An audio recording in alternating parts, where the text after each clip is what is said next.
Hello friends, இன்றைக்கி நம்ம சேனலில் ஃப்ரைடு எக் கிரேவி எப்படி செய்யுதுன்னு வாங்க பார்க்கலாம். இன்றைக்கி நான் 4 முட்டை எடுத்திருக்கேன். இப்போ இந்த 4 முட்டையும் நம்ம ஃப்ரை பண்ணி வச்சுக்கலாம். நம்ம இந்த மாதிரி தாளிப்பு சட்டியில் முட்டையை ஃப்ரை பண்ணிக்கலாம். எண்ணெய் சேர்த்துக்கோங்க. எண்ணெய் ஹீட் ஆனோடனே முட்டையை உடச்சி ஊற்றிட்டு உப்பு சேர்த்துக்கோங்க. உங்களுக்கு வேணும்னா பெப்பர் சேர்த்துக்கோங்க. இப்போ இந்த முட்டையை நம்ம ஃப்ரை பண்ணி வச்சுக்கலாம். ஒரு சைடு வெந்தோடனே இன்னொரு சைடு திருப்பி போட்டு நார்மலாக நம்ம எப்படி முட்டை ஆம்லேட் செய்வோமோ அந்த மாதிரி 4 முட்டையும் ஃப்ரை பண்ணி எடுத்து வச்சுக்கலாம். இப்போ பேனில் எண்ணெய் சேர்த்துக்கோங்க. எண்ணெய் ஹீட் ஆனோடனே 2 வெங்காயம் சேர்த்துக்கலாம். இந்த மாதிரி சின்ன சின்னதாக சாப் பண்ணி வச்சுக்கோங்க. இப்போ இது கூட கருவேப்பிலை,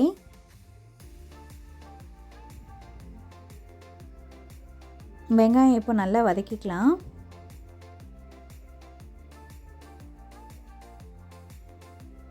இந்த வெங்காயம் வதங்கிறதுக்கு தேவையான அளவு உப்பு சேர்த்துக்கலாம்.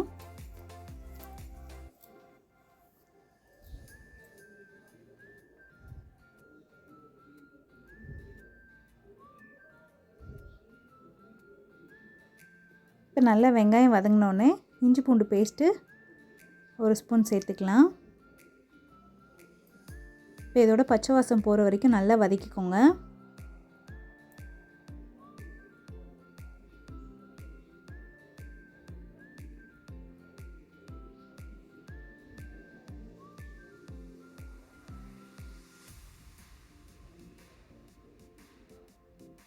இப்போ இஞ்சி பூண்டோட பச்சை வாசம் போயிடுச்சு. இப்போ நம்ம தக்காளி சேர்த்துக்கலாம்.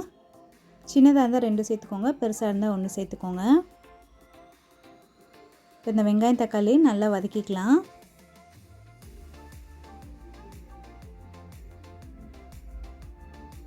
இப்போ இது கூட நம்ம மசாலாலாம் சேர்த்துக்கலாம். மஞ்சள் தூள், மிளகாத்தூள் சேர்த்துக்கோங்க. மல்லித்தூள் 1 spoon, garam masala 1 spoon, Kashmiri chilli 1 spoon. இது எல்லாத்தையும் நல்லா மிக்ஸ் பண்ணி விட்டுருங்க.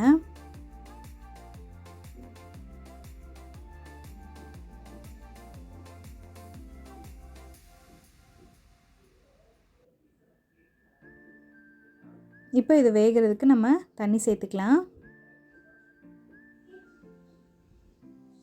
தண்ணி சேர்த்து நல்லா இதோட பச்சை வாசம் போகிற வரைக்கும் நல்லா வதக்கிக்கோங்க.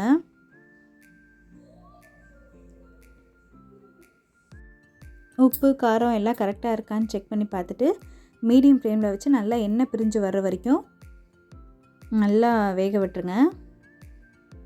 இப்போது இது கூட 3 பச்சை மிளகாய் சேர்த்துக்கலாம். நல்ல ஒரு ஃப்ளேவர் கொடுக்கும். இதை நல்லா மிக்ஸ் பண்ணி விட்டுருங்க. பாருங்கள், இப்போ நல்லா எண்ணெய் பிரிஞ்சு வந்திருக்கு. இந்த ஸ்டேஜில் நம்ம ஃப்ரை பண்ணி வச்சுருந்த முட்டை சேர்த்துக்கலாம்.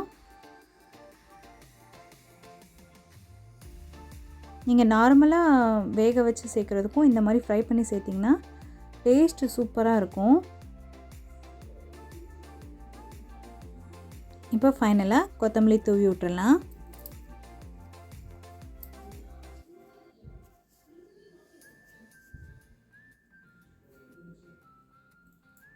அவ்வளோதான், நம்மளோட சூப்பரான ஃப்ரைடு எக் கிரேவி ரெடி ஆயிடுச்சு.